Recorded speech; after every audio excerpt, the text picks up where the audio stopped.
Good afternoon, Warriors. Today is Thursday, October 24th, 2019. Taking a look at our homework for this weekend. In math, there is no homework. Science, there's no homework unless you are in first period, which you have a structure of matter form. Please make sure you're using your notes and your slides that were created in class today in order to answer that. Most people have the opportunity to get that done during first period, as well as Warrior time today. In social studies, there is no homework. Language arts, there's no homework as well. Literature, we do have our Seed Folks vocabulary activity. It needs to be completed for class Monday. If you did not get it done today, remember you are taking the 33 vocabulary terms. You are writing out the term, the page that it's found on, and the definition. You don't have to go and look anything up because by now you should have hopefully figured out which term matches with which word. It's just a matter of typing it out. Remember, you are not allowed to use yellow slips on this assignment, so do not even try to come in Monday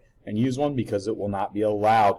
In CNL, tests will be on Tuesday for second and third periods. Make sure that you are studying over the weekend. A couple of reminders here. Number one, remember there is no school tomorrow as it is a teacher in-service professional development day. So students, enjoy the next 3 days off. Make sure you do plenty of reading and as much studying as you would like. One last note before we close it out here. You still have an opportunity for science extra credit, and that is due on Monday. Please make sure that you watch yesterday, Wednesday, October 23rd's video for the information in regards to how you can earn extra credit. As you know, we had a few students today that went through, took advantage of this, and are off to a great start for this fourth quarter. Everyone have a great weekend, and we'll see you next week.